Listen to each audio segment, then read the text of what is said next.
ہر چیز میں، اس لیے کہ اللہ کے نبی نے جب بھائی بنایا ہے، میری ہر چیز میں آدھا حصہ تیرا بھی ہے۔ یہ صحابہ نے عمل کر کے دکھایا، یہاں تک کہ ایک صحابی فرماتے ہیں انہوں نے آدھا آدھا اتنا کیا کہ ان کی 2 بیویاں تھیں، انہوں نے کہا تم نئے نئے مدینے میں آئے ہو، میں ایک بیوی کو طلاق دیتا ہوں، عدت گزارنے کے بعد تم اس سے نکاح کر لو، اس کا مہر بھی میں ادا کروں گا، اس لیے کہ تم اجنبی ہو، یہاں کیسے شادی کرو گے۔ عزیزان گرامی وقار، یہ انصار صحابہ تھے جو مدینے والے، جنہوں نے مہاجرین کے لیے اپنے پورے سینے کشادہ کیے تھے۔ کسی کے سینے میں ذرا برابر بھی ایسی بات نہیں آئی تھی کہ باہر سے آنے والے ہم پر قابض ہو گئے، نہ، مدینے والوں کا دل اللہ رب العزت نے اتنا نرم بنایا، آج بھی اس کا اثر باقی ہے، آج بھی اثر باقی ہے۔ میں اکثر کو جانتا ہوں اہل مدینہ، جب بھی ہم ان سے ملاقات کرتے ہیں تو ہم یہی کہتے ہیں اہل المدینہ علی رؤوسنا، مدینے والے ہمارے سروں پر ہیں، اس لیے کہ جنہوں نے نبی کا استقبال کیا ہے، ہمیں یقین ہے وہ آنے والے قیامت تک ہر مسلمان کا بھی استقبال کرتے ہیں۔ بعض علاقوں میں مکہ میں دیکھا ہے شدت پائی جاتی ہے، شدت پائی جاتی ہے، لیکن مدینے والے آج بھی نرمی کرتے ہیں حجاج کے ساتھ بھی، جو حج کے لیے آتے ہیں، جو زیارت کے لیے آتے ہیں، ان کے ساتھ بھی نرمی کی جاتی ہے۔ آج تک مدینے کا ایک رواج ہے، آج بھی رواج ہے، اللہ اس کو سلامت رکھے۔ میں نے کافی دن قبل یہ پڑھا تھا کہ جو بھی مدینے میں نیا ان کو دکھتا ہے، جو بھی، وہ لوگ کیا کہہ کر کے پکارتے ہیں؟ کہتے ہیں یا محمد۔ آپ بھی جائیں، اگر آپ کا نام ان کو معلوم نہیں ہو تو یہاں تو آپ پکاریں گے مسٹر فلاں فلاں، نہیں، مدینے والے جس کا نام معلوم نہیں اس کو کہتے ہیں محمد۔ وہ اپنی جانب سے ہر ایک کا نام محمد رکھتے ہیں، اور اگر کوئی دوست بن جائے تو اس کو صدیق کہتے ہیں یا صدیق کہتے ہیں۔ مدینے کا یہ رواج ہے آج بھی۔ ہم نے پوچھا کہ ایسا کیوں کیا جاتا ہے؟ کہا گیا کہ جب سے نئے طریقے سے میرے آقا تشریف لائے تھے، مدینے والوں نے اس خوشی کو آج تک محسوس کیا۔ جب بھی کوئی نیا مدینے میں آتا ہے تو ہم اس کو محمد ہی کہتے ہیں، نام جب تک معلوم نہ ہو اس کو محمد ہی پکارا جاتا ہے۔ عزیزان گرامی وقار، حضور صلی اللہ تعالیٰ علیہ وسلم نے جو اسٹیبلشمنٹ جس کو کہتے ہیں حکومت کا، سلطنت کا، وہ مدینے میں جانے کے بعد قائم فرمائے۔ مسجد بنی، عقد مواخات ہوا، یعنی بھائی چارگی قائم کی گئی۔ اب اسلام کو مضبوط کرنے کا زمانہ تھا۔ رسول پاک صلی اللہ تعالیٰ علیہ وسلم نے صحابہ کے لیے گھر بنانے شروع فرمائے۔ جو گھر بار سب چھوڑ کر آئے تھے ان کے لیے گھر بنائے گئے۔ سب سے پہلے کالونی بنانے کا، لے آؤٹ بنانے کا نظام میرے آقا نے عطا فرمایا ہے۔ بستیاں آج بھی اصحاب صفہ کی مدینے میں، اگرچہ ان کو ویران کر دیا گیا ہے، لیکن مدینے کے مضافات میں حضور نے ایک بہت بڑی جگہ میں صحابہ کے گھر بنائے تھے، بڑے ڈسپلن کے ساتھ۔ جب کسی کی شادی ہوتی تو اس مکان میں شفٹ کیے جاتے۔ کالونی بنانے کا سسٹم میرے آقا صلی اللہ علیہ وسلم کا ہے۔ اس کے بعد رسول کریم صلی اللہ تعالیٰ علیہ وسلم نے تعلیم کا نظام قائم کیا۔ آج کسی بھی ملک کو آپ دیکھ لیں، کسی بھی ملک، اس کی ترقی کے جو راز ہیں وہ یہی راز ہیں جو میں بتا رہا ہوں۔ سب سے پہلے اسے اپنے ایک مرکز کی ضرورت ہوتی ہے، پارلیمنٹ، جہاں بیٹھ کر کے وہ لوگوں سے مشورہ کرے، اپنے ملک کی، اپنے سرحدوں کی حفاظت کے لیے کیا کیا کیا جانا چاہیے، اس پر ڈسکس ہونے کے لیے ایک مکان چاہیے ہر زمانے میں۔ اور بادشاہ بھی اپنے محلات بناتے تھے میٹنگ کے لیے، لیکن میرے آقا صلی اللہ تعالیٰ علیہ وسلم نے اسلام کی مضبوطی کے لیے جس چیز کو پارلیمنٹ بنایا وہ مسجد ہی تھی۔ اللہ کے گھر سے سارے کام ہو رہے تھے۔ اب یہاں پر حضور پاک صلی اللہ علیہ وسلم نے تعلیم کا نظام قائم کیا۔ تعلیم کا نظام تو ایسے کہ اللہ اکبر، وہ دنیا کی سب سے بڑی یونیورسٹی ہوگی جہاں شاگرد صحابہ ہیں، استاد رسول اللہ ہیں۔ میرے آقا صلی اللہ تعالیٰ علیہ وسلم انہیں ہر چیز کا علم دیتے رہے، صحابہ بھر بھر کر پیتے رہے، علم کی سوغات لیتے رہے۔ یہ تمام نظام قائم کس لیے کیا؟ امن و امان کے لیے کیا۔ جب میرے آقا صلی اللہ تعالیٰ علیہ وسلم آئے، پھر اس کے بعد زراعت کے اصول، باغیچہ، شجر کاری، یہ سب میرے آقا نے فرمایا۔ کھجوروں کے باغیچے، خود یہاں تک کہ اپنے ہاتھ سے میرے آقا صلی اللہ علیہ وسلم نے باغیچے میں درخت لگائے۔ شجر کاری کا منصوبہ میرے آقا صلی اللہ تعالیٰ علیہ وسلم کا تھا۔ اور اس کے بعد غلام آزاد کرنے کی تلقین فرمائی، جس کے پاس جو غلام ہے وہ آزاد کرے، اس لیے کہ اسلام غلامی کے دور میں نہیں رہنا چاہتا۔ یہ وہ زمانہ تھا جب انسانوں کو غلام بنایا جاتا تھا۔ مثال کے طور پر اگر آپ کسی کے غلام ہیں تو آپ کو چھٹکارا نہیں، جب تک مالک جو خدمات لیتا رہے آپ کو کرنا ہوگا۔ اور آزاد کرنے کا نظام بھی تھا کہ اگر اس مالک نے کہہ دیا جا تو آج سے آزاد ہے، تو پھر اب آزاد آدمی پر کوئی دوسرا ڈورا ڈال نہیں سکتا تھا۔ لیکن غلام بازار میں بیچے جاتے تھے، ان کی بولیاں لگتی تھی، باندیاں بھی بیچی جاتی تھی۔ اسلام کے شروع میں بھی یہ چلا، لیکن رسول کریم صلی اللہ تعالیٰ علیہ وسلم کی تعلیمات نے اس کو دھیرے دھیرے ختم فرمایا۔ کیسے؟ دیکھیں اسلام کے کئی احکام ہیں۔ روزہ ٹوٹ گیا، گناہ تم سے ہوا، اللہ فرما رہا ہے ایک غلام آزاد کر دو۔ کفارے میں غلام آزاد کر دو۔ قسم کھایا توڑ دیا، اللہ فرما رہا ہے غلام آزاد کر دو۔ کئی ایسے کفارے ہیں جس میں اللہ تعالیٰ نے غلام آزاد کرنے کا حکم فرمایا۔ یعنی اسلام غلامی کے دور سے انسانوں کو نکالنا چاہتا ہے۔ اور یہ سلسلہ شروع ہوا مدینہ طیبہ میں، کتنے غلام آزاد کیے گئے، بے شمار۔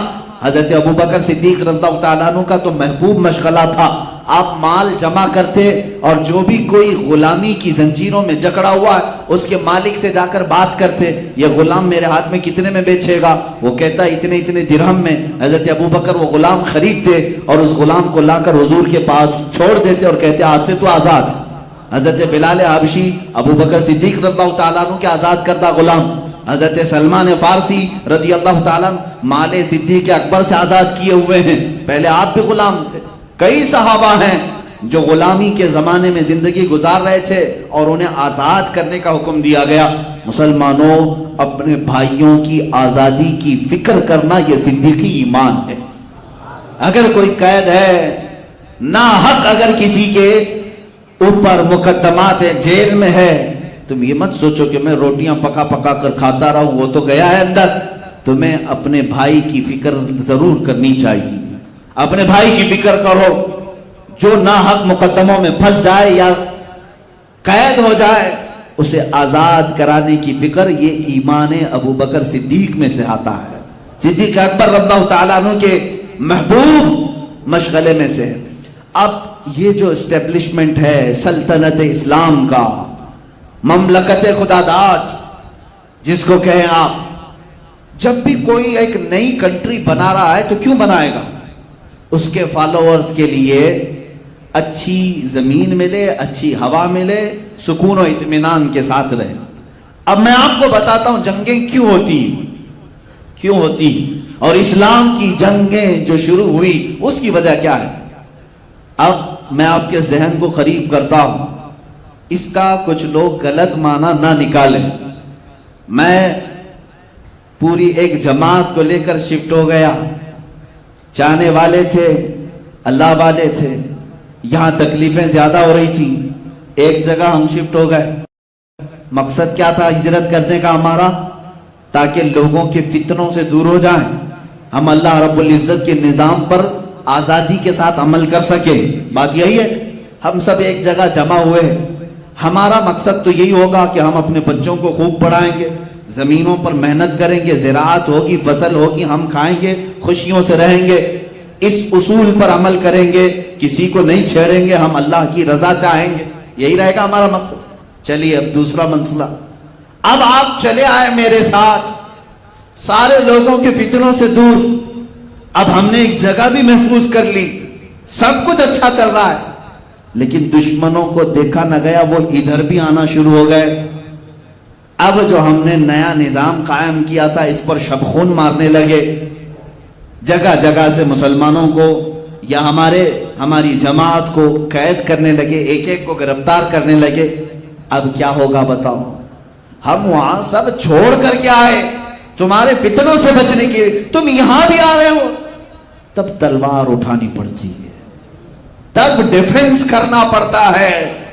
عزیزان گرامی، یہ پوری دنیا کا دستور ہے۔ تم اسلام کو جرم کے اعتبار سے دیکھتے ہو، ان ظالموں سے میں کہتا ہوں جن کے ہاتھوں میں ہزاروں لوگوں کا خون ہے آج، جو کرسیوں پر بیٹھے ہیں اور اسلام پر تھوکتے ہیں، اللہ رب العزت ان کے لیے کافی ہے، جو اسلام کے متعلق یہ کہتے ہیں کہ ہر ایک کو تلوار کے زور سے انہوں نے اپنے اندر کیا.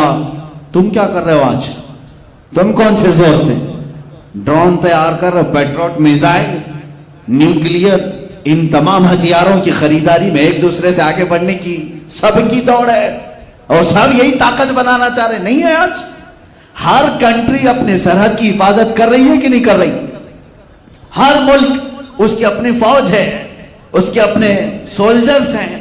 بارڈر پر ہر ایک کنٹری نے سولجرز لگا رکھے ہیں. اگر کوئی دوسری کنٹری والا اس میں داخل ہوتا ہے تو کیا ہوا؟ اس کو مرحبا مرحبا کہہ کے بلا لیں گے. کوئی ایک ملک والا دوسرے ملک میں زبردستی گھسے، بلا لیں گے. میں پوچھتا ہوں، ہندوستان ہمارا محبوب وطن ہے، ہمارا آبائی وطن ہے، لیکن اس کی سرحدوں کی حفاظت بھی ہماری ذمہ داری. ہم اگر سرحدوں پر کھڑے رہیں، کوئی بھی اگر اس میں داخل ہونا چاہے، چائنا جیسے گھس رہا ہے، پاکستان کی طرف سے دراندازی ہو، بنگلہ دیش کی طرف سے ہو، کسی بھی پڑوسی ملک سے ہو، میں پوچھتا ہوں کیا ملک کی حفاظت کرنے والی جو بھی آرمی ہے یا جو حکومت ہے باہر کے ملک والے کو مرحبا کہہ کر کے اندر لے لے گی؟ اگر لیتی ہے تو اس کو بزدل کہتے ہیں. جیسے آج ہماری حکومت انہوں نے تو قبول کیا ہے بہت ساری جگہوں پر، چائنا کو بھی اندر لے لیا، ان کو بھی اندر لے لیا، اور ادھر 56 انچ کا بتاتے گھومتے ہیں ہمارا اتنا بڑا سینہ ہے، اتنا بڑا سینہ ہے. تمہارے سینے کی کیا ضرورت ہے؟ عزیزان گرامی وقار، کوئی بھی ملک کسی بھی ملک کی دراندازی کو ایکسپٹ نہیں کرتا. یہی اسلام نے کیا. مدینہ طیبہ جب میرے آقا تشریف لے گئے، مدینہ محفوظ و مامون تھا، صحابہ اکرام سب اچھائی سے وہاں عمل کر رہے تھے. لیکن مکہ کے مشرکین، اندازہ کرو آپ 400 کلومیٹر دور سے بھاگ کر کے مدینے میں خرابی پیدا کرنے کے لیے آ رہے ہیں. 400 کلومیٹر سے آ رہے ہیں. مدینہ آئے، راتوں رات آئیں گے، کسی کے کھجوروں کے باغ میں آگ لگا کر بھاگ جائیں گے. جو مسلمان کام کر رہے ہوں ان میں سے کسی ایک کو گرفتار کریں گے، ان کو قتل کر کے بھاگ جائیں گے مکہ. یہ ساری چیزیں مدینے میں آ کر کے وہ کر رہے تھے. مجھے بتاؤ کیا رسول پاک صلی اللہ تعالی علیہ وسلم کو ڈیفنس کا حق نہیں تھا؟ صحابہ اکرام اپنی سرحدوں کی حفاظت نہیں کریں گے؟ اسی لیے ہم کہتے ہیں ہم کو یا اسلام کو نہ چھیڑو مت، اس لیے کہ بہت دن تک اللہ ہمیں صبر کا حکم دیتا. 13 سال تک صبر کا حکم دیا، لیکن تمہاری چھیڑ خانی زیادہ ہو گئی، تب پھر مولا نے بدر میں جانے کا حکم دیا. اور وہ دھول چٹائی کہ 14 صدیاں ہو گئی، درد ابھی بھی ان کا کم نہیں ہو سکا. خیبر میں وہ دانت توڑے ہیں مولا علی کرم اللہ وجہہ الکریم نے، کہ 14 صدیوں بعد بھی یہودیوں کے سینوں میں ابھی بھی زخم موجود ہے. آج بھی وہ تڑپ رہے ہیں اس شکست کو لے کر. یہ لیکن شروعات کس نے کی تھی؟ کیڑا کاٹا کس کو تھا؟ کسے کھجلی ہو رہی تھی؟ امن و امان کو غارت کرنے کی کون سوچ رہا تھا؟ مکہ والے. جبکہ انہیں یہ ہونا چاہیے تھا مکہ چھوڑ کر کے چلے گئے، جانے دو، ہمارے وطن میں کچھ نہیں ہو رہا ہے. نہیں، لیکن وہ مکہ سے اپنے وفد بھیجتے، مدینے رات میں آ کر باغیچوں میں آگ لگا رہے ہیں، مزدور صحابہ کو پکڑ کر مار رہے ہیں، کوئی تجارت میں جا رہا ہے تو اس کا مال لوٹ رہے ہیں. تو کیا یہ برداشت کیا جائے گا؟ اب اسلام نیا ملک بنا چکا ہے، اب برداشت نہیں ہوگا. یہ سلطنت خدا داد تھی. اب اللہ کے نبی صلی اللہ تعالی علیہ وسلم کے ساتھ جو معاملات ہوئے وہ یہ ہے، کئی غزوے ہوئے ہیں. جنگ بدر کا نام تو آپ نے سنا، یہ اسلام کی پہلی بڑی جنگ ہے، لیکن تقریباً 5 یا 6 جنگیں اس سے قبل بھی ہوئی، لیکن اس میں لڑائیوں کی نوبت نہیں آئی. مٹبھیڑ ہوئی، وہ ادھر سے ادھر چلے گئے، ادھر سے ادھر آ. لیکن جس میں جنگ ہوئی گھماسان کی وہ بدر تھی. یہ 2 ہجری کی بات ہے. رسول پاک صلی اللہ تعالی علیہ وسلم اپنے صحابہ کو لے کر مدینہ طیبہ سے تقریباً 160 کلومیٹر دور تک تشریف لائے، اس لیے کہ ابو سفیان بہت بڑا مال کا قافلہ لے کر مکہ سے تجارت کے لیے ملک شام جا رہا ہے. اب آپ سوچیں مال کس کا ہے بیچنے جو جا رہے ہیں؟ یہ وہ صحابہ جو اپنے گھر چھوڑ آئے تھے، ان کا سب سامان سمیٹ کے ملک شام بیچنے جا رہے ہیں، ان کا بھی اس میں مال تھا، مکہ والوں کا بھی مال تھا، تو کیا مدینے میں آئے ہوئے صحابہ کا اتنا حق نہیں تھا کہ ہمارا مال ہمیں دے دو؟ صحابہ گئے، جنگ کی غرض سے نہیں گئے تھے، لڑنے کی نیت سے نہیں، جنگ کی غرض سے جاتے تو سارا سامان ہتھیار لے کے جاتے۔ جنگ بدر میں جن لوگوں صحابہ کے ساتھ جو سامان تھا، تاریخ پڑھیں گے تو آپ کو حیرت ہوگی، 313 مسلمان ہیں، ان میں 8 گھوڑے ہیں، 8 یا 12 یا جو بھی، 1 عشرے سے زیادہ گھوڑے نہیں، سب پیدل ہیں، اور اکثر کے پاس تلواریں نہیں۔ بعض صحابہ کہتے ہیں کچھ لوگوں کے پاس تلواریں ہیں تو ایسی کہ سبزی بھی نہیں کٹتی تھی اس سے۔ یہ بدر میں جانے والے صحابہ ننگے پیر چل رہے ہیں، اور جب بدر کے میدان کے قریب پہنچے، یہاں تو صرف مطالبہ کرنا تھا، جو ہمارا مال مکہ میں ہم چھوڑا ہے تم بیچنے کے لیے ملک شام لے جا رہے ہو، ہمیں دے دو ہمارا مال۔ لیکن ابو سفیان راستہ کاٹ کر کے ملک شام پہنچ بھی گیا، تجارت بھی کیا، نفع بھی کمایا، واپس مکہ بھی پہنچ گیا، مکہ چلا گیا۔ لیکن ابو سفیان نے پہلے سے مکہ خبر بھیج دی تھی، اے مکہ والو، محمد صلی اللہ علیہ وسلم اپنے ساتھیوں کے ساتھ مدینے سے باہر آ چکے ہیں، ہمارا قافلہ لوٹ لیں گے، مال سب ختم ہو جائے گا، تم سب آ جاؤ۔ مکہ والوں کو اپنے مال تجارت کی فکر ہوئی، سب کے سب جوش میں بھر کر جمع ہوئے، تقریباً 1000 لوگ جمع ہوئے، ہتھیار بھی لیے، تلوار بھی لیے، گھوڑے بھی، ہاتھی بھی، اونٹ بھی، سب سامان کے ساتھ نکلے اور بدر میں آئے۔ میں سمجھتا ہوں جیسے قریب کے زمانے میں آپ نے دیکھا ہوگا ٹائٹینک ڈوبا تھا، ٹائٹینک ایک جہاز بنایا گیا تھا، اور جہاز بنانے والے کا دعویٰ یہ تھا کہ دنیا کی کوئی طاقت اسے ڈبا نہیں سکتی، اس کا چیلنج تھا۔ اور جانتے ہیں اتنا بڑا جہاز تھا جس میں ہزاروں لوگ سوار تھے، اس ٹائٹینک کے بنانے والے یا کیپٹن نے دعویٰ کر کے جو چھوٹی کشتیاں رکھی جاتی ہیں، ہم بھی سفر کیے ہیں، چھوٹی چھوٹی کشتیاں بڑی جہاز کے ارد گرد رکھی جاتی، کیوں؟ اگر ایمرجنسی آ جائے کچھ بھی تو یہ چھوٹی کشتیوں میں بیٹھ کر کے لوگ سمندر سے باہر نکلنے کی کوشش کرتے ہیں۔ اس نے وہ چھوٹی کشتیوں بھی رکھنے کو منع کر دیا تھا، ٹائٹینک نہیں ڈوبے گا، اسے کہا بھی گیا تھا۔ اور اس کے بعد دنیا کی تاریخ نے دیکھا ہے، وہ آئس سے ٹکرایا اور تقریباً آدھے لوگوں کی موت ہوئی، تقریباً 1500 کے قریب لوگ مرے اس میں۔ سیم یہ چیز بدر میں آنے والے کفار و مشرکین نے کیا تھا، وہ آئے تھے اور بہت ساری چیزوں میں ان کا شور و غل ایسا تھا کہ رات بھر محفلیں لگاتے تھے، گوشت بھونتے تھے اور کھاتے تھے، طبلے بجاتے تھے اور ناچتے تھے، اور کہتے تھے کہ اب محمد اور ان کے ساتھیوں کو آخری زمانے تک کوئی یاد بھی نہیں کرے گا، ایسا ہم ختم کر کے جائیں گے۔ اتنے بڑے بڑے دعوے، ان کے اگر اشعار آپ پڑھیں گے تو ایسا لگتا ہے کہ یہ لوگ یہ سوچ کر کے رکھے تھے کہ اب اسلام اور مسلمانوں کی کوئی ایک نشانی بھی باقی نہیں رہی۔ اتنے بڑے بڑے اشعار بدر کے میدان میں پڑھ رہے ہیں، اپنی محفلوں میں پڑھ رہے ہیں، لیکن ادھر رسول پاک صلی اللہ تعالی علیہ وسلم 313 نہتے صحابہ کے ساتھ کیا کر رہے ہیں؟ رات کے وقت صحابہ نے دیکھا آقا 1000 سے زیادہ تعداد میں ہتھیار سے لیس ہیں اور وہ ہمارے مقابل میں آئے ہیں، اس میں ایسے نہیں کہ چھوٹے پوٹے سب، بلکہ بڑے بڑے پہلوان وہ جمع کر کے لائیں۔ حضور پاک صلی اللہ تعالی علیہ وسلم کے ساتھ جو صحابہ ہیں یہ فاقہ کش نہتے ہیں، بھوک کے مارے۔